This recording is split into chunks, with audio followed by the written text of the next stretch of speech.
बिस्मिल्लाहिर्रहमानिर्रहीम। बहुत शुक्रिया जनाब स्पीकर। जनाब स्पीकर, आपकी तवज्जो भी चाहूँगा और आपका शुक्रिया भी अदा करूँगा कि यहाँ पे इस हाउस में रब्बुल इज़्ज़त के बाद अल्हम्दुलिल्लाह मेरे महबूब कायद वज़ीर आज़म इमरान खान साहब ने मुझ नाचीज़ को यहाँ पे बैसियत अपने पार्टी के ज़रिए, अपने अपोजिशन बेंचेस के ज़रिए यहाँ पे नॉमिनेट किया as the leader of the opposition. जनाब स्पीकर, यहाँ पे हमारे जो MWM के साथी हैं, सुन्नी इत्तेहाद के हैं और अलामा साहब हो गए या फिर साहिबजादा हामिद साहब हो गए, इन सारों का मैं शुक्रिया अदा करता हूँ। मैं अपने पार्टी के चेयरमैन का, बैरिस्टर गौहर साहब का, अपने जितने मेरे यहाँ पे इन बेंचेस पे साथी मौजूद हैं, जनाब जगज़ई साहब का, सारों का मैं मशकूर हूँ। और अब हरीपुर की आवाम का NA-18 जिन्होंने यहाँ पे मुझे तकरीबन 1,93,000 वोट पोल करा के और तकरीबन 82-83 हज़ार की लीड दिलवा के यहाँ पे कौमी असम्बली में पहुँचाया। जनाब स्पीकर, हम लोग यहाँ पे जो पाकिस्तान तहरीक इंसाफ या सुन्नी इत्तेहाद काउंसिल के मेंबर्स हैं, हमें वोट वज़ीर आज़म इमरान खान साहब का पड़ा है और ये क्रिस्टल क्लियर होना चाहिए। और वज़ीर आज़म इमरान खान साहब के बयानिया का वोट पड़ा है, हकीकी आज़ादी का वोट पड़ा है, आइन और कानून की बालादस्ती के लिए वोट पड़ा है। और ये वो नैरेटिव है जो आज पूरे पाकिस्तान में बच्चे बच्चे के जहन में, ख़वातीन और मर्दों के दिल की आवाज़ है और इंशाअल्लाह ताला इसको हम लोग अपने मंतकी अंजाम तक ज़रूर पहुंचाएंगे। जनाब स्पीकर, यहाँ पे इस हाउस की बदौलत यहाँ पे प्रेसिडेंशियल जो एड्रेस हुआ था उसके ऊपर आज डिबेट का सिलसिला बैसियत leader of the opposition kick off मैं कर रहा हूँ। ये किताबचा हमें डिस्ट्रीब्यूट हुआ था जिस दिन आसिफ अली जरदारी साहब ने यहाँ पे तकरीर की। इसका मैंने पूरा मुताला किया और उसके बाद जनाब स्पीकर मैंने जनाब आसिफ जरदारी की जो साबका स्पीचेस हैं उनका भी मुताला किया। ये 2008 की, 2009 की, 2010 की और बाकी सारी 2011 की, जब तक उनका टेन्योर ख़त्म नहीं हुआ। अभी अलमिया ये जनाब स्पीकर कि ये स्पीचेस जो पहले थी 2008 से और जो 2012-13 तक और जो अभी स्पीच लिखी गई और पढ़ी गई यहाँ पे, आसिफ जरदारी यहाँ पे आके इन्होंने ये स्पीच यहाँ पे पढ़ी, इनमें कोई ज्यादा फर्क नहीं था, ज्यादा कट एंड पेस्ट जॉब था। यहां पे जो कट एंड पेस्ट जॉब हुआ था, लिहाजा इनको जरा खामोशी, इनको जनाब स्पीकर मैं गुजारिश करूंगा यहां पे जरा ये गवर्नमेंट बेंचेस पे आवाज जरा टोन डाउन कर लें या गैलरीज में तो बेहतर होगा, अच्छी बात होगी। ऑर्डर इन द हाउस से करा दें। ये राना तनवीर साहब काइंडली वो वहां से एको होती है आवाज जहां पे आप तशरीफ रखते हैं, जरा सा इधर होके बैठ जाइए जी। थैंक यू, बहुत शुक्रिया जनाब स्पीकर। नहीं, सब इसी तरह सुनेंगे, डोंट वरी, इंशाल्लाह जब गवर्नमेंट भी बहुत शुक्रिया जनाब speaker for imposing discipline in the house. जनाब स्पीकर, जिस तरह मैं कह रहा था कि ये कट एंड पेस्ट जॉब था और बजाय इसके कि एक प्रेसिडेंट के मनसब पे जो शख्स आता है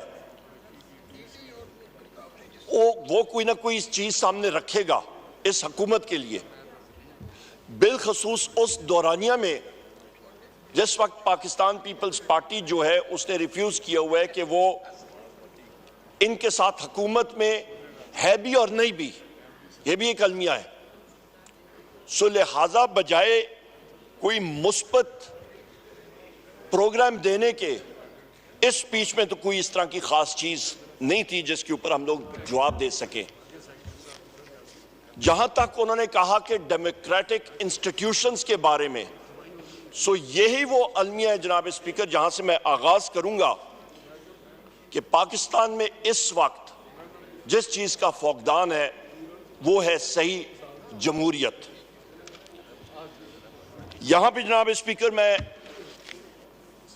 ये जरूर कहूंगा कि director general inter services public relations ने जो प्रेस कॉन्फ्रेंस की उसको मैं यहां से, मैंने प्रेस में भी बात की, सेमिनार में भी बात की, उसको हम इन टोटो रिजेक्ट करते हैं।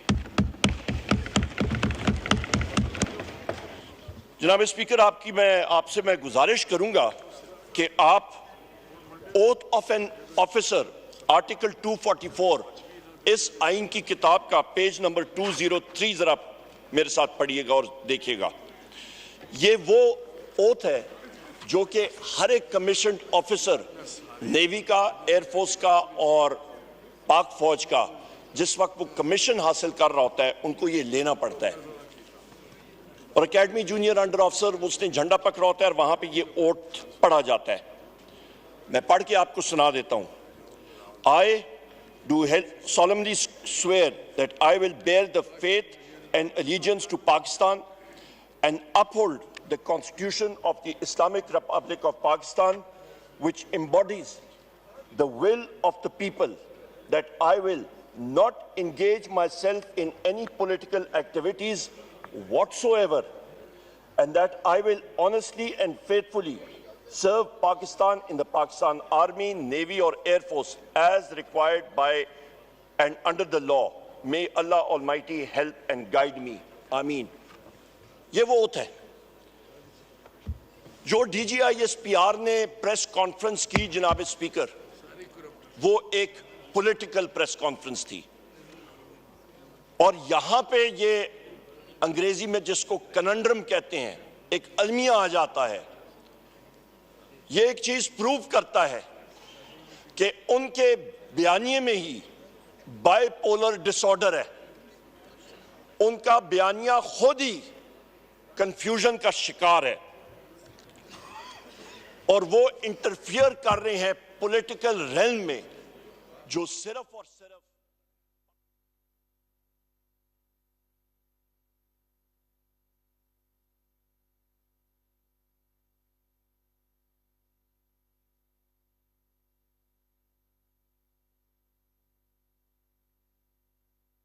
आर्टिकल 7 की तरफ आइएगा।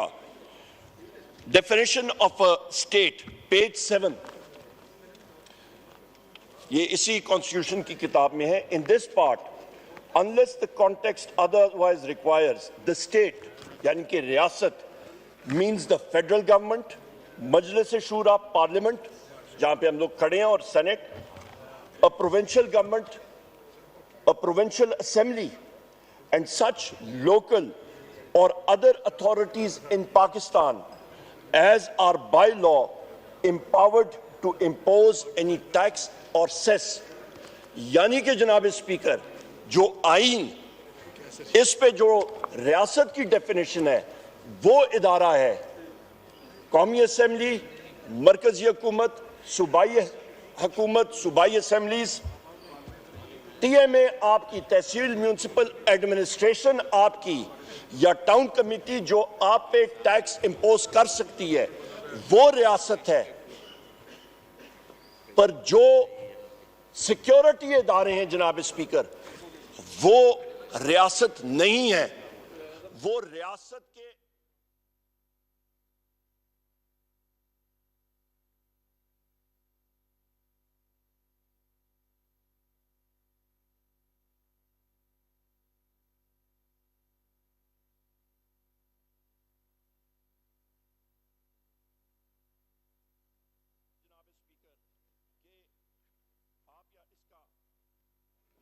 करें कि हाकमियत जो है वो रब्बुल इज्जत की है और उसके बाद पाकिस्तान की अवाम की।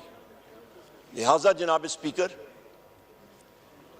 जो सिक्योरिटी इदारे हैं वो पॉलिटिक्स में इंडल्ज नहीं कर सकते एज पर दिस कॉन्स्टिट्यूशन और उनकी ये प्रेस कॉन्फ्रेंस होनी ही नहीं चाहिए थी।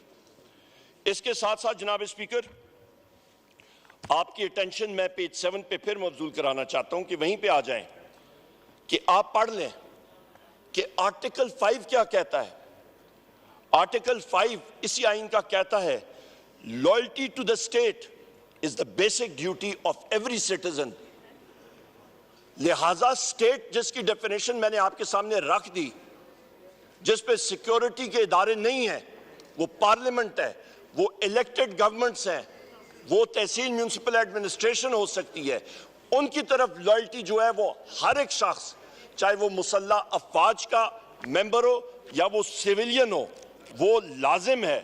और मुसल्ला अफवाज में तो ये बाकायदा ओथ ली जाती है। सो लिहाजा जनाब स्पीकर, इस पे कोई इस चीज को, इस रेड लाइन को या क्रॉस करे तो next article, the famous article 6 उस पे नाफिज होता है जनाब स्पीकर, जो हाई ट्रीजन का होता है। सो लिहाजा यहां पे बड़ी क्लैरिटी होनी चाहिए। और आर्टिकल 6 भी आप यहां पढ़ लें, any person who abrogates or subverts or suspends or holds in abeyance or attempts or conspires or abrogate or subvert or suspend or hold in abeyance the Constitution by use of force or show of force or by any other unconstitutional means shall be guilty of high treason.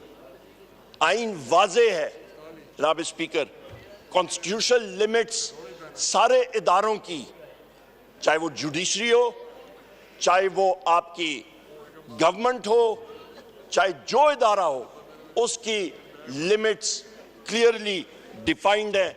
और इस floor of the house से मैं यही कहूंगा कि हर एक इदारा पाकिस्तान की बका के लिए, पाकिस्तान की सालमियत के लिए अपनी लिमिट्स के अंदर काम करे तो पाकिस्तान इंशाअल्लाह ताला तरक्की करेगा।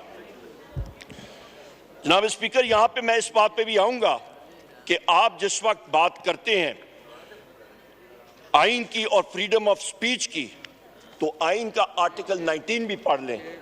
यहां पे क्लियर कट लिखा हुआ है फ्रीडम ऑफ स्पीच, जो पाकिस्तान में आजकल जनाब स्पीकर बहुत शॉर्ट सप्लाई में है। यहां पे फ्रीडम ऑफ स्पीच नामी कोई चीज कम होती जा रही है। ट्विटर या एक्स, उसको सस्पेंड किया गया है। हमारे ये मीडिया के हजरात ऊपर देखें, ये बात नहीं कर सकते हैं।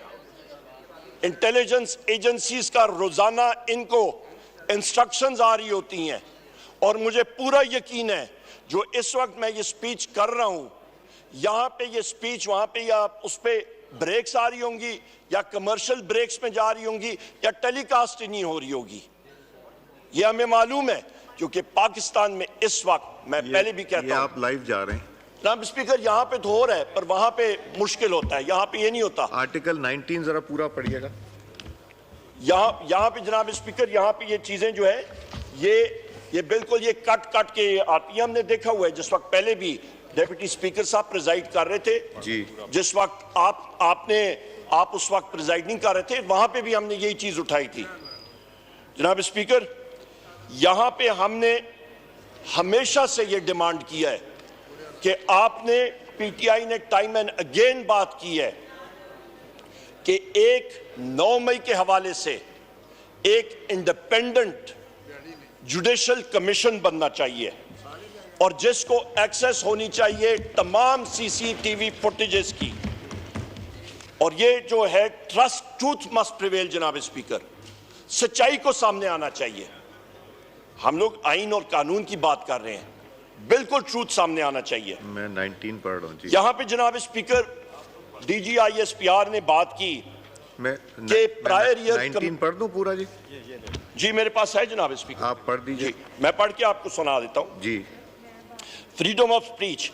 Every citizen shall have the right of freedom of speech and expression, and there shall be freedom of the press, subject to any reasonable restrictions. मुझे मालूम है आप जिस बात पे बात कर रहे हैं, imposed by law in the interest of the glory of Islam or the integrity, security or defense of Pakistan or any part thereof, friendly relations with foreign states, public order, decency, morality, or in relation to contempt of court, commission of incitement to any offense. इस पे से कोई ऐसी चीज नहीं है जनाब speaker जो इस स्पीच में हो या पाकिस्तान तहरीक इंसाफ ने की हो। नंबर 1। नंबर 2 जनाब स्पीकर, आपको मैं क्लियर कट ये बता दूं कि यहां पे जब DGISPR ने कहा कि प्रायर ईयर्स की कमीशंस होने चाहिए, तो बहुत अच्छी बात है जनाब स्पीकर। हम लोग ये इस हाउस के जरिए ये डिमांड करते हैं कि fail for Hamoodur Rahman commission report भी पब्लिक होनी चाहिए, उसके साथ ओजड़ी कैंप इंक्वायरी रिपोर्ट भी सामने आनी चाहिए, उसके साथ जनाब स्पीकर एबटाबाद कमीशन रिपोर्ट भी सामने आनी चाहिए, उसके साथ साथ आर्मी पब्लिक स्कूल इंक्वायरी और कमीशन रिपोर्ट भी सामने आनी चाहिए, और मुल्क और कौम के सामने ये तारीखी जो रिपोर्ट्स और कमीशन है ये जरूर सामने आनी चाहिए।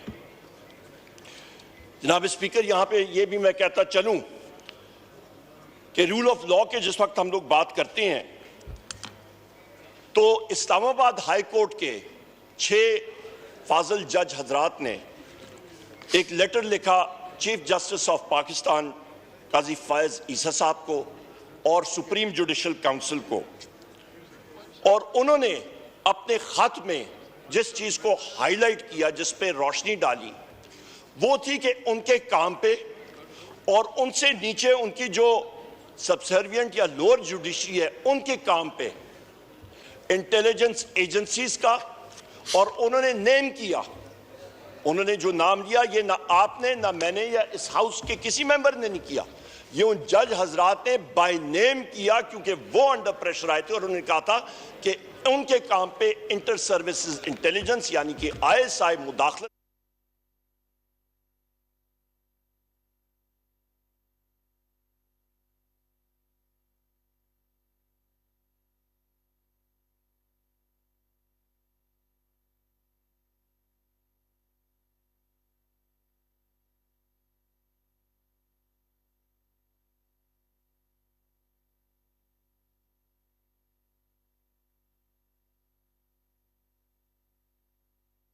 तहरीक इंसाफ के वजीर आजम इमरान खान साहब के, बुशरा बीबी के, मखदूम शाह महमूद कुरैशी साहब के, चौधरी परवेज इलाही साहब के, हमारे मिलिट्री कोर्ट्स के जो साथी हैं,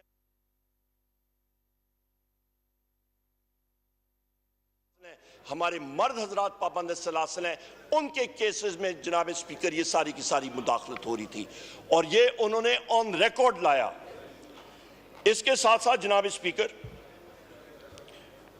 ये पॉइंट बड़ा अहम है समझना कि जब एक मुल्क में रूल ऑफ लॉ नहीं होता तो ये आप देख लें, इंटरनेशनल फाइनेंस की किसी भी टेक्स्ट बुक में आप कोई कोर्स इंटरनेशनल फाइनेंस का उठा के देखें, इंटरनेशनल लॉ का पहले चैप्टर का पहला सेंटेंस ही यहां पे होता है कि जिस मुल्क में रूल ऑफ लॉ वहां पे फॉरेन डायरेक्ट इन्वेस्टमेंट यानी कि बाहर से सरमायाकारी नहीं आती।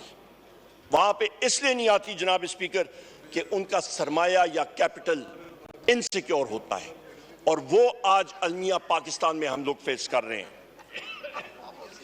उन एग्रीमेंट्स में जो बाहर के मुल्क करते हैं जनाब स्पीकर किसी भी कंपनी के साथ पाकिस्तान में, वहां पे सबसे अहम चीज उस आर्बिट्रेशन क्लॉज जब आती है तो आर्बिट्रेशन क्लॉज में आप खुद बिजनेस कर चुके हैं और करते हैं जनाब स्पीकर, आपको मालूम है कि आर्बिट्रेशन क्लॉज में एक क्लॉज आता है कि आपने इन केस ऑफ डिस्प्यूट कि कोई तनाजा आता है तो कौन से मुल्क के आप कोर्ट में जाके आर्बिट्रेशन करेंगे, और जब वहां पे लिखा जाता है कि पाकिस्तान की अदालतों में तो मल्टीनेशनल कॉरपोरेशंस सलाम करके तो चली जाती हैं, वो कहते हैं हमें मंजूर ही नहीं, वो इंग्लैंड या न्यूयॉर्क या दुनिया के किसी और कोर्ट को मंजूर कर लेती हैं, पाकिस्तान को नहीं करती जनाब स्पीकर। उसकी वजह यह है कि आज जो हमारी अदलिया में खुलम खुला जो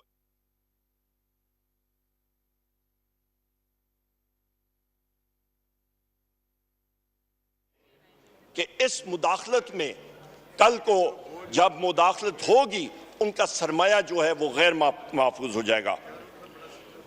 जनाब स्पीकर, यहां पे मैं ये भी कहता चलूं एक बहुत अहम बात कि आज एक नोटिफिकेशन भी निकला है यहीं से कि विमेन की रिजर्व सीट्स की जो खवातीन थी और जो माइनॉरिटीज के मेंबरान थे वो डी नोटिफाई हुए हैं, और ये पूरे पाकिस्तान में मुख्तलिफ असेंबलीज में हुआ है। यहाँ पे मैं कहता चलूँ जनाब स्पीकर, मेरे दाईं तरफ यहाँ पे हमारे पार्टी के चेयरमैन बैरिस्टर गौर साहब मौजूद हैं, और मैं खुद, हम लोग इस फ्लोर ऑफ द हाउस से और हमारे सारे मेंबरान, हम लोग एजिटेट करते रहे डे वन से। जिस दिन से हमने यहाँ पे ओथ उठाया, ओथ टेकिंग के वक्त भी हमने बात की कि हाउस इनकम्प्लीट है, जो बुलडोजर इस्तेमाल करके, हुकूमत बुलडोजर इस्तेमाल करके इलेक्शन कमीशन ने गैर आईनी तौर पे उन खवातीन और माइनॉरिटीज के मेंबरान को नोटिफाई करके यहाँ पे बहसियत घुसपैठिया या फिर स्ट्रेंजर ऑफ द हाउस लाए, उसके जरिए न वजीर आजम का इलेक्शन वैलिड है, with all due respect speaker साहब, आपका हम लोग एहतराम करते हैं, न स्पीकर का इलेक्शन जो है वो वैलिड है, और ना ही डेप्यूटी स्पीकर का इलेक्शन वैलिड है, और ना ही प्रेसिडेंट ऑफ पाकिस्तान का इलेक्शन वैलिड है। ये सारे के सारे इलेक्शंस इनवैलिड है।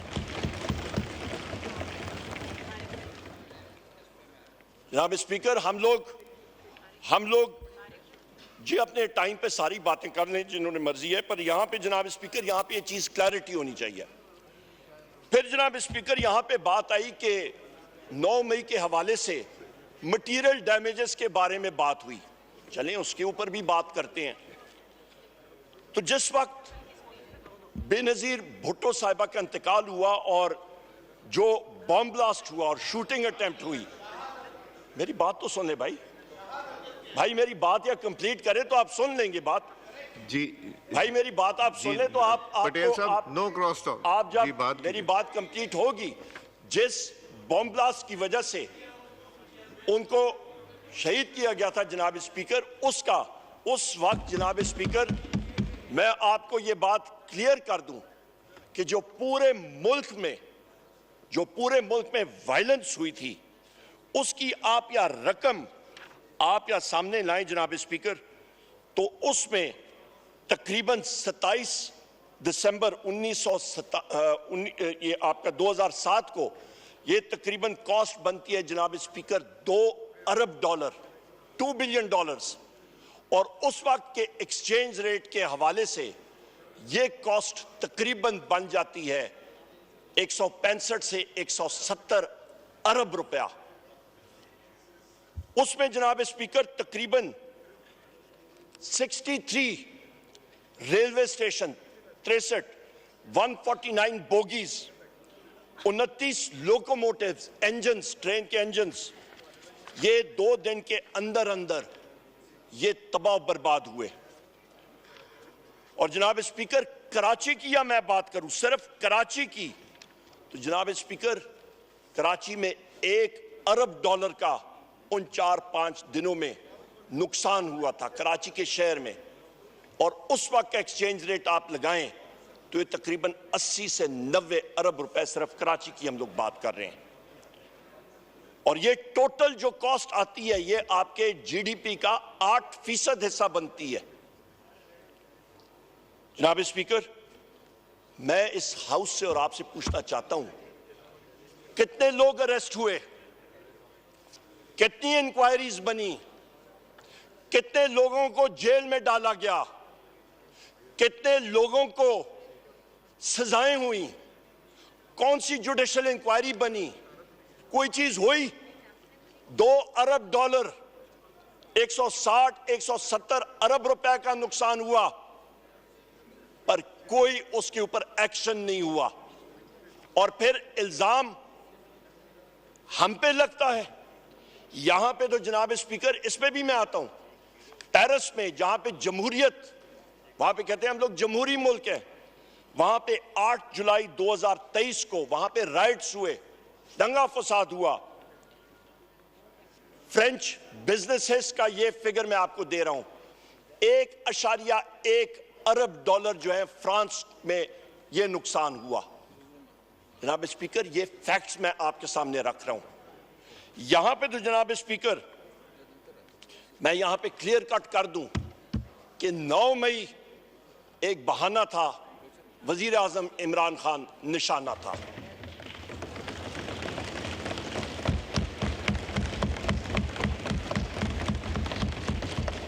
यहां पे जनाब स्पीकर ये एक pre plan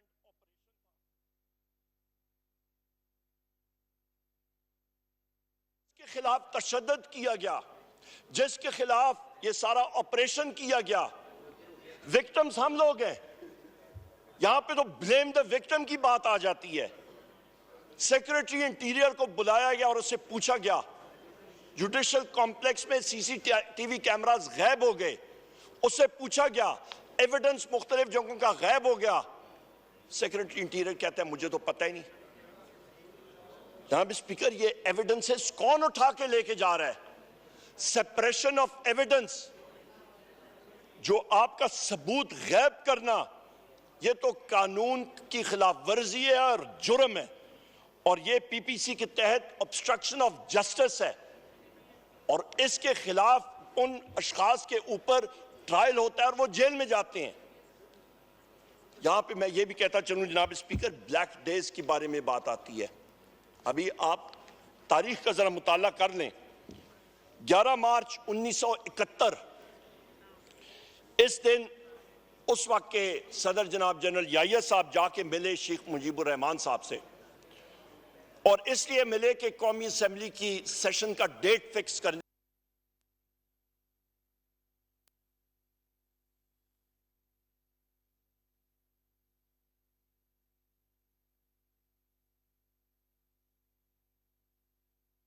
the rest is history.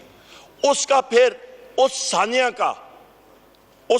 का फिर जो एंड रिजल्ट है वो 16 दिसंबर 1971 का है, जिस वक्त मुल्क 2 लाख हुआ, ईस्ट पाकिस्तान हमसे अलहदा हुआ। जो आपका जनाब स्पीकर जो ब्लैक डे है, तो ब्लैक डेज मुल्क की तारीख में ये ब्लैक डेज हैं। यहां पे जनाब स्पीकर मैं यहां पे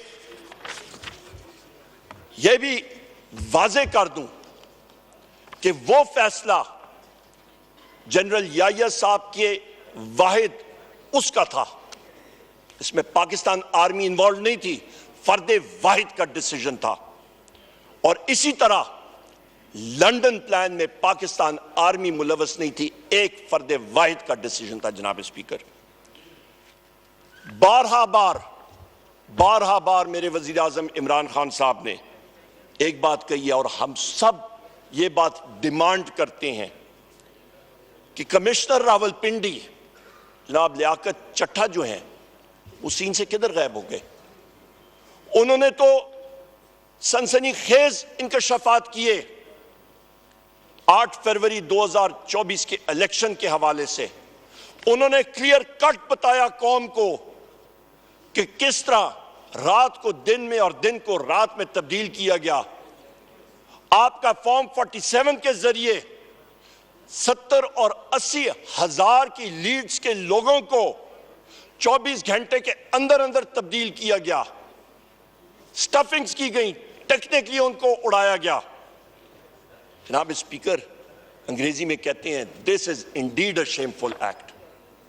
इसकी तारीख में इस तरह की मिसाल नहीं मिलती। और उसके बाद उन्हीं कमिश्नर रावलपिंडी लियाकत चट्टा को गायब किया जाता है।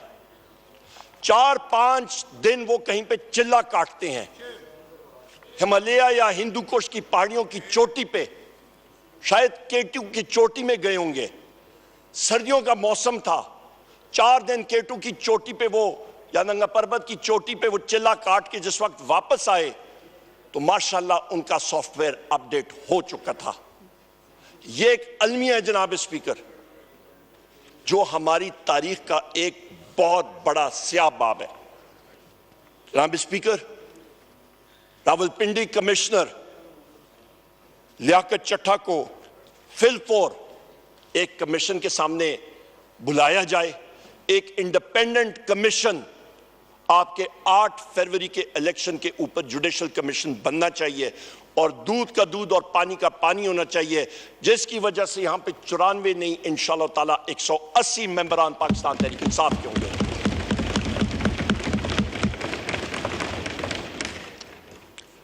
जनाब स्पीकर, मेरे कायद जनाब इमरान खान साहब ने इंस्ट्रक्शंस दिए हैं पार्टी को। हम लोग 3 रिट्स करेंगे कोर्ट्स में कि नंबर 1, जो सीसीटीवी फुटेज है, चाहे वो कोर कमांडर हाउस हो, चाहे वो किसी भी इंस्टॉलेशन पे हो, वो सीसीटीवी फुटेज सामने आनी चाहिए 9 मई 2023 की। नंबर 1। और जनाब स्पीकर, इसके साथ साथ मैं ये भी कहता चलूं कि सीसीटीवी फुटेज आपकी 18 मार्च 2023 को जुडिशल कॉम्प्लेक्स की भी सीसीटीवी फुटेज आज गायब है, उस दिन की गायब है, और वो भी पूरा आंखों देखा हाल मैं आपके सामने पेश करूंगा। यहां भी जनाब स्पीकर 9 मई को शहादतें या किसी की हुई, वो हमारे नौजवानों पे गोलियां बरसी और वो शहीद हुए, और उनके नाम एक बार फिर मैंने पहले भी इस हाउस के सामने पेश किए, मैं फिर पढ़ के सुनाता हूं।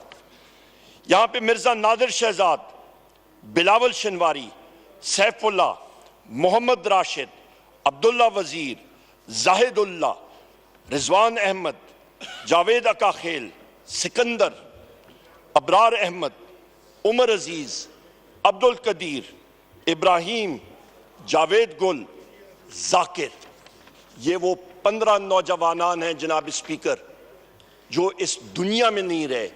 ये वो 15 नौजवान हैं जिनका घर जो है वो उजड़ गया है। मेरे यहां पे फाजिल दोस्त जुनेद अकबर खान साहब बैठे हुए हैं, इनकी हलकों में मलकंड के एरियाज में वहां पे पैराप्लीजिक लोग मौजूद हैं जिनकी रीढ़ की हड्डी में गोली लगी जनाब स्पीकर, आज वो चल फिर नहीं सकते। मेरी खुद उनसे बात हुई थी। ये वो औलनाक वाक़े हैं जिनका हम लोग जिक्र कर रहे हैं। तो लिहाजा जनाब स्पीकर, हम लोग फिर बात करते हैं कि ब्लेम द विक्टिम, जिस पे तशद्दुद किया गया उसी को आप कसूरवार ठहरा रहे हैं। ये कौन सी दुनिया का हिसाब है? ये कौन सा इंसाफ है? जनाब स्पीकर, मैं यहां पे इस हाउस की तवज्जो एक बड़े अहम फैक्ट पे भी लाना चाहता हूं कि केयर टेकर वजीर आजम जनाब काकड़ साहब, उन्होंने फॉर्म 47 के बारे में और 8 फरवरी के इलेक्शन के बारे में, इसी हाउस के मेंबर हैं अनीफ अब्बासी साहब, उनके साथ उनकी कोई मुकालमा चल रहा था। वहां पे उन्होंने कहा, वीट स्कैंडल के हवाले से, वहां पे भी गंदम का जो स्कैंडल बना हुआ है, स्कैम बना हुआ है, उसके ऊपर भी रोशनी डालूंगा। तो उस मुकालमे में उन्होंने कहा, केयर टेकर वजीर आजम जिनके सामने सारी चीजें मौजूद थी, जो बरसर इख्तिदार थे 8 फरवरी को, उन्होंने कहा मुझे मजबूर ना करें या मेरा नाम आप मुलव्वस करेंगे, यानी कि उनका अपना नाम मुस्लिम लीग नून वाले वीट स्कैंडल या स्कैम में, उन्होंने कहा फिर मैं मुस्लिम लीग नून का फॉर्म 47 का कट्टा चट्टा जो है वो छोड़ सामने ले आऊंगा पूरी दुनिया के। सो ये वो हकायक है जब खुद एक केयर टेकर प्राइम मिनिस्टर की जबान से ये चीज आती है, और ये कोई छुपी ढकी चीज नहीं है, ये सामने है। इसके साथ साथ जनाब स्पीकर, ये जितने वाकयात हैं, मैं फिर रिपीट करता हूं, चाहे वो वोट ऑफ नो कॉन्फिडेंस हो, चाहे वो ये अटैक्स हो वजीर आजम इमरान खान साहब पे, कातिलाना अटैक्स हो, ये सब के सब लंदन प्लान का हिस्सा थे जनाब स्पीकर। जनाब स्पीकर, मैं यहां पे फिर आपकी और हाउस की याद जरा ताजा करना चाहता हूं कि 16 मार्च 2023 जिस वक्त वजीर आजम इमरान खान साहब के घर पे एसएसपी ऑपरेशंस शहजाद बुखारी जो हैं वो वारंट लेके आते हैं, मैं भी वहां पे मौजूद था इत्तेफाक से, और जनाब जैन कुरैशी साहब के मोहतरम वालिद साहब मखदूम शाह महमूद कुरैशी साहब भी, हम लोग वजीर आजम इमरान खान साहब के ड्राइंग रूम में खड़े थे। हमें मालूम हुआ कि जनाब पुलिस वहां पे आई है। वजीर आजम इमरान खान साहब ने कहा मैं जाके अपना बैग उठा के लाता हूं कि ये मुझे अरेस्ट करने जा रहे हैं और मैं जा रहा हूं। क्लैरिटी ऑफ थॉट, आए बाएं से इन्होंने कहा मैं बैग उठाता हूं आता हूं। इस इतने में मखदूम साहब और मैं, हम लोग बाहर गए, प्रेस कॉन्फ्रेंस की, और वहां पे हम लोग आगे गए एसएसपी ऑपरेशंस शहजाद बुखारी से बात करने के लिए। वो शख्स के बात नहीं कर रहा था, उन्होंने कहा जी मैं यहां से आगे नहीं आऊंगा, आप इमरान खान साहब को बाहर भेजा। मैंने कहा बिल्कुल ठीक है जनाब स्पीकर। हम लोग अंदर गए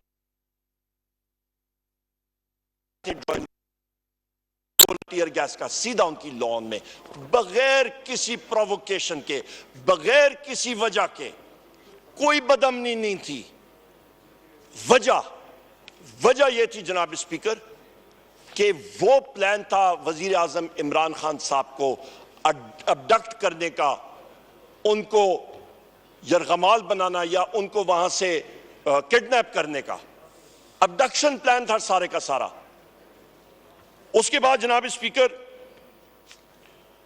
वजीर आजम इमरान खान साहब के घर में अगले दिनों में पुलिस अंदर आती है। वजीर आजम साहब घर में नहीं है, वो जेल में है, और उनके घर में उनके बेडरूम का दरवाजा तोड़ती है। उनकी बापर्दा एहलिया जो है वहां पे है, और उन्होंने जो तोड़ फोड़ की वहां पे, वो प्रेस में आपको याद होगा वो फोटोग्राफ्स, उनके बच्चों के फोटोग्राफ्स।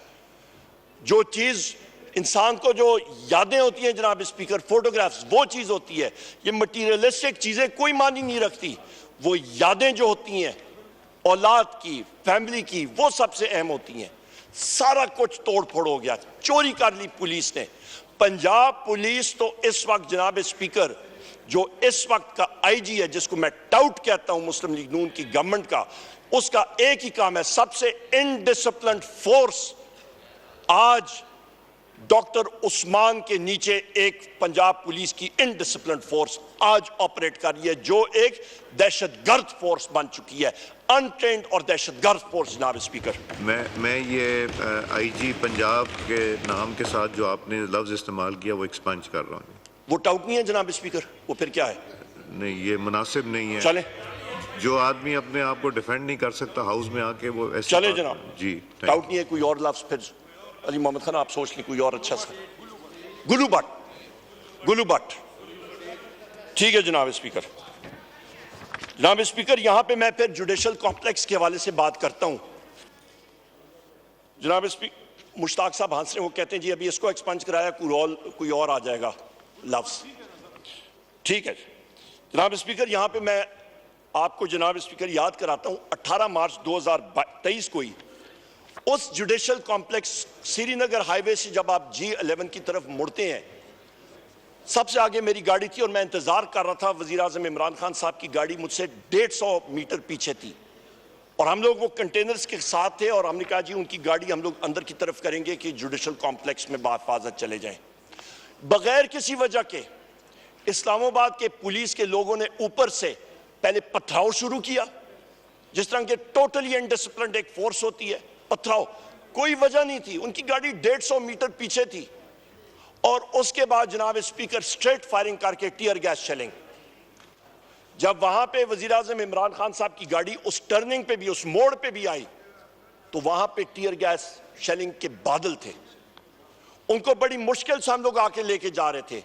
हमारा मकसद था कि वो जाके जज साहब के सामने पेश हो जाएं, उनकी हाजिरी लगे। मकसद कुछ और था। वहां पे असैसिनेशन अटेम्प्ट, वजीर आजम इमरान खान की जान को खतरा था, उनको खुदा न खास्ता कत्ल करने का मंसूबा बना हुआ था और वो ऑपरेशनलाइज होने वाला था। हमें घंटा लगा वो तकरीबन 500 मीटर कवर करने में, घंटा। बड़ी मुश्किल से आगे गए। उस जीप के बोनेट पे मैं खड़ा था, मेरे लेफ्ट साइड पे मुराद सईद और उनके साथ जुल्फी बुखारी, और हम लोग उनको कह रहे हैं कि गेट खोलें। गाड़ी का मुंह जो है, अगले 2 टायर वो रैंप के ऊपर आए तो बैरिस्टर गौर साहब ये मौजूद है, ये सीधा वहां से आए और इनके साथ साथ शिबली फराज साहब जो लीडर ऑफ द सेनेट हैं, of the opposition in the senate, ये 2 अशखास आए और इन्होंने बोनेट पे हाथ मारा। उन्होंने कहा जी निकलें, ये असैसिनेशन अटेम्प्ट का ट्रैप है, निकलें इधर से। और जो उसके बाद जनाब स्पीकर वहां पे 4थी मंजिल से जो पथराव और टीयर गैस शेलिंग का समा था, आप सोच नहीं सकते हैं। जो लाठीचार्ज वहां पे शुरू हो गई बगैर किसी वजह के, वो गेट बंद करना चाह रहे थे, ट्रैप करना चाह रहे थे। बड़ी मुश्किल से हम लोग उधर से निकले और फिर जब आगे गए तो बैरिस्टर गौर साहब इस चीज, ये शिबली फराज साहब ने वो पेपर जहां पे जज ने कहा जी ये जाके उनकी हाजिरी आप साइन करा लें, पतला सा पेपर होता है कोर्ट का, वो लेके गए। और आपको जगजई साहब आप हैरान हो जाएंगे, जब वो पुलिस ऑफिसर, उनका नाम मैं भूल रहा हूं, वो जब गए बैरिस्टर गौर साहब ने साइन कराया, उन्होंने साइन कराया, तो जिस वक्त जज साहब की फाइल में उस पेपर ने जाना था, उस पुलिस ऑफिसर को डोज मिली खलाई मखलूक की तरफ से, समझ लें एजेंसीज की तरफ से, समझ लें पाकिस्तान में 5 एजेंसीज ऑपरेट कर रही हैं,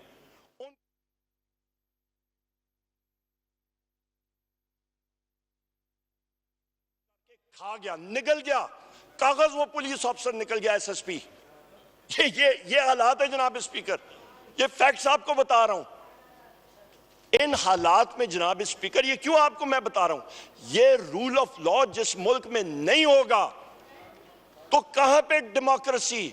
इसमें यहां पे सदर जरदारी साहब कहते हैं जी रूल ऑफ लॉ डेमोक्रेसी, कौन सी रूल ऑफ लॉ, कौन सी जमहूरियत जहां पे पुलिस ऑफिसर खुद एविडेंस डिस्ट्रॉय कर रहे हैं और निगल रहे हैं और खा रहे हैं और सीसीटीवी कैमरा फुटेजेस उड़ रहे हैं, और एक साबिक वजीर आजम के घर में जाके वहां पे वो चोरी कर रहे हैं। यहां पे शाहराम खान मौजूद होंगे, शाहराम खान के चचा के घर में वो अंदर जाके उन्होंने 6 घंटे बैठ के, उन्होंने वो हज पे गए हुए थे पिछले साल, कटर्स के साथ उन्होंने जनाब स्पीकर सेफ तोड़ा, उन्होंने सेफ से चीजें निकाली और गायब हो गए, और उन पुलिस ऑफिसर्स के खिलाफ FIR लॉन्च है। ये हालात है जनाब स्पीकर। उनको मैं क्या, उनको फिर मैं डाकू नहीं कहूंगा, उनको मैं क्या, उनको मैं कहूंगा गुलूबट 2 जनाब स्पीकर। ये इसके बाद जनाब स्पीकर मैं आपका एक बड़ी इंटरेस्टिंग चीज के बारे में बात करना चाह रहा हूं। SETI, SETI, ये सर एक्रोनिमिक है, search for extra terrestrial intelligence. America में, यूरोपियन यूनियन में, जापान में अरबों डॉलर जो हैं वो खर्च हुए हैं। ये आप जरा इसको चेक कर लें जनाब स्पीकर, अपने इस पे नेट पे अभी मंगवा लें। SETI, अरबों डॉलर खर्च हो रहे हैं कि कोई खला में, कोई कायनात में कोई खलाई मखलूक है या नहीं है। यहां पे तो जनाब स्पीकर हम PTI वाले हर रोज हमारा वास्ता खलाई मखलूक से,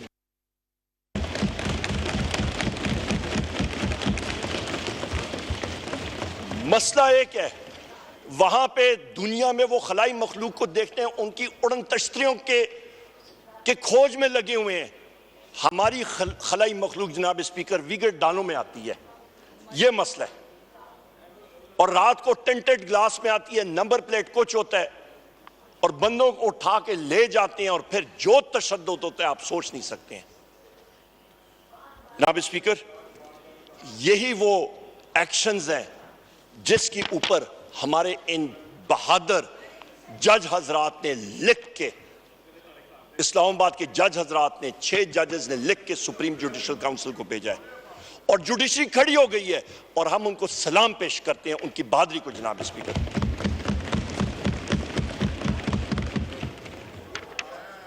जनाब स्पीकर यहां पे ये भी मैं कहता चलूं कि इन एक्शंस ने, इन हरकत ने पाकिस्तान की मईशत को कोई 1 साल या 2 साल या 3 साल के लिए नहीं खराब किया, ये डेकेड्स तक इसका इंपैक्ट पड़ेगा, ना तलाफी नुकसान। यहां भी जनाब स्पीकर मैं फिर बात करूंगा कि जहां पे मौलाना फजलुर रहमान साहब के मेंबर्स यहां पे मौजूद हैं, मौलाना फजलुर रहमान साहब ने भी इन लंदन प्लान्स के एक्टर्स का नाम जो है वो खुद उन्होंने इसका एतराफ किया है। यहां पे इनके ख्वाजा आसिफ ने अपने एक इंटरव्यू में कहा और बताया कि मार्च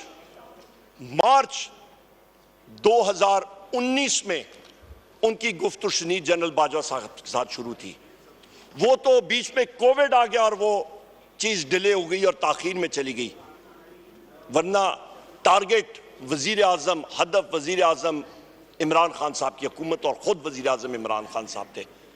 और वजीर आजम इमरान खान साहब क्यों टारगेट बने हुए थे? क्योंकि वो एक खुददार शख्स है, वो एक गैरतमंद शख्स है। वजीर आजम इमरान खान या बात करता है तो ला इलाहा इल्लल्लाहु मोहम्मद रसूलुल्लाह की बात करता है। वजीर आजम इमरान खान या बात करता है वो इय्याका नअबुदु व इय्याका नस्तईन की बात करता है। वजीर आजम इमरान खान या बात करता है जनाब स्पीकर तो वो खौफ के बुत तोड़ने की बात करता है।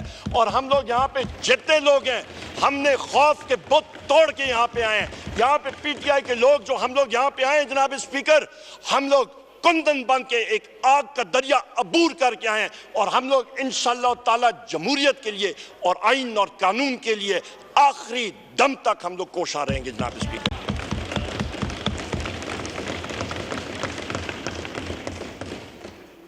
जनाब स्पीकर, ये सारे जो मैंने आपको बताई हैं चीजें, इस पे ये मैं कह दूं कि जो इस वक्त की मरकजी फेडरल हुकूमत है और सूबे में मरियम नवाज की सूबाई हुकूमत है, चाहे वो शहबाज शरीफ की हुकूमत हो या मरियम नवाज की हुकूमत हो, दोनों हुकूमतें फॉर्म 47 की दीमक ज़दा बेसाखियों पे खड़ी हैं, एक रेत के टीले पे खड़ी हैं। इनका कोई लीगल फ्रेमवर्क में इनकी हैसियत ही नहीं है और ये फैशिस्ट रिजीम्स हैं दोनों की दोनों। जनाब स्पीकर, जो यहां पे हमारे साथी हैं इनको इन्फोर्स डिसअपियर किया गया। बहुत सारे लोग कई दिन का चिल्ला काट के आए, जेलों में डाला गया। ये मेरा भाई अली मोहम्मद खान, शहरियार अफरीदी, शंदाना गुलजार साहिबा और कितने मेरे यहां पे साथी हैं, मैं फेरिस्त नाम लेना शुरू करूं। जनाब स्पीकर, ये आग का दरिया अबूर करके जेलों से निकल के आए। हम सब के सब कोई किधर दर बदर फिर रहा।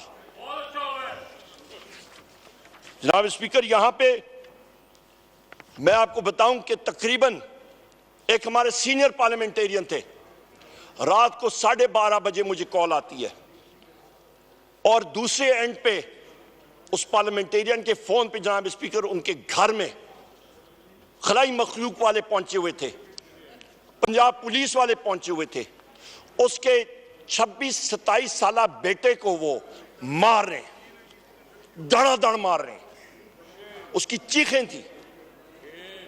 उस सीनियर शख्स के उनकी वाइफ, उनकी एहलिया, उनकी बहू, वो कह रहे हैं बाबा खुदा का वास्ता है जो ये चाहते हैं कर दें।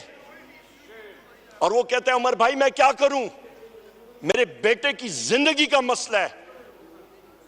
और फिर वो प्रेस कॉन्फ्रेंस और क्लिप। जनाब स्पीकर, ये कौन से रूल ऑफ लॉ की हम लोग बात कर रहे हैं? यहां पे ये वोट को इज्जत, इनको तो वोट को इज्जत देने, वो तो एक नारा था, एक ऐसे ही उन्होंने चुंगे में लगा दिया अली मोहम्मद खान। यहां पे जनाब स्पीकर, ये चीजें, ये हकायक जो हैं, ये पाकिस्तानी कौम को, पाकिस्तान के नौजवानों को कोई एक दहाई नहीं, 2 दहाई नहीं, ये 40-50 साल तक लोग ये चीजें याद रखेंगे। रेहाना डार साहिबा के साथ जो कुछ हुआ जनाब स्पीकर, उनको बालों से निचोड़ के घसीटा गया, उनके घर को तोड़ा गया, उनको घसीट के उनकी फैमिली को बाहर फेंक दिया गया, ताले लगा दिए गए।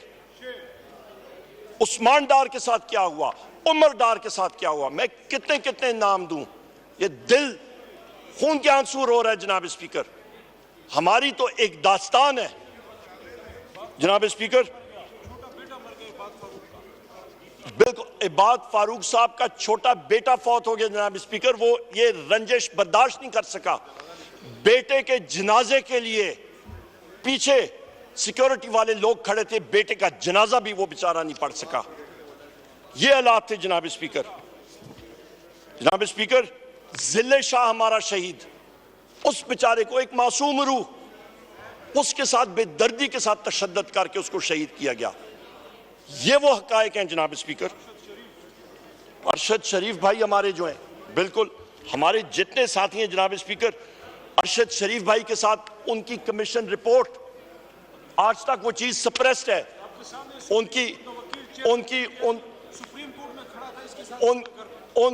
उनके अरशद शरीफ के साथ जनाब स्पीकर उनका खानदान आज भी जो है वो दर बदर फैल रहे हैं। यहां पे बैरिस्टर गौहर साहब ये केस लड़ने गए हुए थे, प्लीड कर रहे थे सुप्रीम कोर्ट में, आपने खुद वो वीडियो फुटेज देखी। काजी फैज ईसा साहब के सामने ये केस प्लीड कर रहे हैं, इनको आके किसने कान में गोशा किया कि जी आपके घर पे पुलिस का अटैक हो गया। ये वहां पे गए, इनके बहनोई को जदोकोब किया गया, तोड़ फोड़ हुई, इनके बेटे को order in the house please, kindly अपनी आवाज थोड़ी सी जनाब स्पीकर हम रखें। जनाब स्पीकर, इनके साथ जो तशद्दुद किया गया, जब इनसे पूछा गया, जब ये वापस आए कि सब कुछ ठीक है और आईजी को बुलाया गया, तो आईजी ने कहा जी मिस्टेकन आइडेंटिटी, हम लोग पता नहीं किसी अब्सकॉन्डर को ढूंढ रहे थे। ये हालात है जनाब स्पीकर, शेमफुल। इसके साथ साथ जनाब स्पीकर, यहां पे मैं गिले के साथ अपने मीडिया के उन साथियों का गिला करूंगा जो कि वो स्टेज्ड मीडिया इनकाउंटर्स में मुलव्वस थे। वो लोग सामने आते थे, उनके साथ इंटरव्यू किया जाता था, वो स्टेज्ड इनकाउंटर्स, वो स्क्रिप्ट सामने रखती थी, और उस चीज को भी हम लोग, मैं फ्लोर ऑफ द हाउस में कंडेम करता हूं, और मैंने क्लियरली, हमारा क्लियर स्टांस ये रहा है। जनाब स्पीकर, वजीर आजम इमरान खान साहब पे जो कातिलाना हमला हुआ, जो 4 गोलियां लगी, ये तो रब ने उनको बचाया। मेरा भाई इधर अहमद चट्टा साहब इधर मौजूद हैं, अंदर गए हुए मेरा ख्याल है, इनको गोली लगी, बच गए। जिस तरीके से हम लोग उनको वहां पे एक्सट्रैक्ट करके लाए थे, 3 शूटर्स थे जनाब स्पीकर। जिस शख्स ने फायरिंग की थी वो कहां पे है? वो गैब। जो वहां का एसएचओ है, वो एक यंग आदमी था, वो फौत हो गया, हार्ट अटैक हो गया। ये वो चीजें हैं जनाब स्पीकर जो कि एक मुहज़्ज़ब माशरे में इन चीजों की जगह नहीं है। जनाब स्पीकर,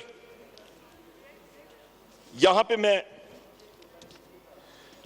9 मई के हवाले से मैं फिर एक बात करूंगा कि जिस वक्त 9 मई में इस्लामाबाद हाई कोर्ट पे वजीर आजम इमरान खान साहब आते हैं, तो उनको चलने फिरने में उनको दिक्कत आ रही थी क्योंकि उनको लेग इंजरीज थी। उनको रिक्वेस्ट की गई कि जनाब ये बायोमेट्रिक्स कराने के लिए बजाय आप उस ऑफिस में जाएं तो डायरेक्टली आप करा लें और अंदर लेके जाएं। उन्होंने कहा नहीं हो सकता, जमीन ऊपर हो जाए, आसमान नीचे आ जाए, वजीर आजम इमरान खान साहब को हम लोग डायरेक्टली नहीं कर सकते हैं। और एक दूसरी तरफ एक शख्स आते हैं जनाब स्पीकर बाहर से, मुतअद्दिद केसेस उनके खिलाफ, कन्विक्टेड अब्सकॉन्डर, और जाके उनको वीआईपी ट्रीटमेंट के साथ लैपटॉप, कंप्यूटर और वो आपका बायोमेट्रिक मशीन का अंगूठा लगाने वाली मशीन, उस जगह पे वेटिंग लाउंज पे उनका वीवीआईपी प्रोटोकॉल करके उनको रुखसत किया जाता है। ये रूल ऑफ लॉ है? क्या ये आइन और कानून की बालादस्ती है? यहां पे कौन सा इन्वेस्टर आएगा जनाब स्पीकर? वो तो कहेंगे ये तो बनाना रिपब्लिक भी नहीं है। ये बनाना रिपब्लिक में कोई कायदा कानून तो होता है, ये पता नहीं क्या हो रहा है इस मुल्क में। जनाब स्पीकर, यहां पे फिर आप आते हैं, वजीर आजम साहब वहां पे बैठे हैं और रेंजर्स और नैब जो है वो धावा बोलती है, और ये मेरे भाई बैरिस्टर गौहर साहब वहां पे वीडियो बना रहे हैं, नईम पंजोता साहब वहां पे बैठे हुए हैं, वो वीडियोस बना रहे हैं उस जगह से, और जो ये हमारी ये शख्सियात जो हैं ये जख्मी होती हैं। तो जनाब स्पीकर, मुझे ये बताएं कि सुप्रीम कोर्ट के सामने 2 दिन बाद, ये 9 मई को ये हुआ, वज़ीर आज़म इमरान खान साहब को इन केसेस में मुलव्वस किया जाता है। 2 दिन बाद सुप्रीम कोर्ट जो है उनको बुलाती है और उनको वहां से बरी करती है, उनको रिलीज करती है। वहां पे जो नुकसान हुआ उस प्री मेडिटेटेड प्लान का, ये जो लंदन प्लान का हिस्सा था जिस पे वोट ऑफ नो कॉन्फिडेंस से शुरू होता है और आज तक वो आपका लंदन प्लान का हिस्सा, वो कहानी वो दागदार कहानी जो है वो चल रही है, इसका जिम्मेदार कौन है जनाब स्पीकर, ये हम लोग पूछना चाह रहे हैं। और इसके ऊपर एक जुडिशल इंक्वायरी जरूर होनी चाहिए कि दूध का दूध और पानी का पानी जरूर होना चाहिए जनाब स्पीकर। हमारी आने वाली नस्लें जो हैं इन चीजों से सबक हासिल करें कि हमारे मुल्क में आइन और कानून के साथ क्या खिलवाड़ किया गया। जनाब स्पीकर, मैं यहां पे यह भी कहता चलूं कि आपके जिस दिन ये 5 अगस्त 2023 की अभी मैं बात कर रहा हूं, वजीर आजम इमरान खान साहब को अरेस्ट किया जाता है जमान पाक से। यहां पे जज दिलावर साहब जो हैं वो ऑर्डर पास करते हैं तोशा खाना केस में। और जनाब स्पीकर, पता नहीं वो मेरा ख्याल है खलाई मखलूक के वीगो डाले वाली उड़न तश्तरी में वो पुलिस फोर्स 1 घंटे के अंदर अंदर वहां पे पहुंच जाती है। कैसे पहुंच जाती है उनको, बल्कि 5 मिनट के अंदर अंदर वहां पे वो पहुंच जाती है इस्लामाबाद पुलिस। इसका मतलब है कि उनको पहले से मालूम था कि वजीर आजम इमरान खान साहब को अरेस्ट करना है और पंजाब पुलिस भी उनके साथ नहीं थी, और वहीं पे अरेस्ट करके, अगवा करके, अबडक्ट करके वजीर आजम साहब को वहां से वो लेके जाते हैं। जनाब स्पीकर, ये मुल्क में क्या हो रहा है? ये कौन सी यहां पे चीज गैर कानूनी तौर पे ये सारा खिलवाड़ हम लोग कर रहे हैं? इसका मतलब है ये सारा का सारा सिलसिला जो है ये तो एक खेल बना हुआ है। यहां पे आते हैं जनाब स्पीकर, हम लोग एसेट्स के ऊपर आ जाते हैं, तोशा खाना के एसेट्स के ऊपर। बड़ी अच्छी बात है, जिस केस में घड़ी घड़ी की बात करते हैं, एक गिफ्ट जो कि वजीर आजम साहब को गिफ्ट हुई, उनकी अपनी मलकियत है, वो जिसको मर्जी है बेचे, आग लगाई। यहां पे तो जनाब स्पीकर हम लोग यह देखते हैं तो मिस्टर नवाज शरीफ को एक मर्सिडीज कार जो है वो तोशा खाना से निकालते हैं 42 लाख रुपए की, 4.2 मिलियन जी। तमीना बीबी तशरीफ रखें, और वो उसके लिए तमीना बीबी तशरीफ रखें, और वो तमीना बीबी तशरीफ रखें, 6 लाख तमीना बीबी तशरीफ रखें, 888 रुपए। तमीना बीबी तशरीफ रखें। जनाब स्पीकर, आई एम सॉरी, ये अनइंटरप्टेड होगी। जनाब speaker, I am sorry, leader of the opposition की स्पीच अनइंटरप्टेड होगी। ये 6,36,000 ये बैठ के सुनेंगे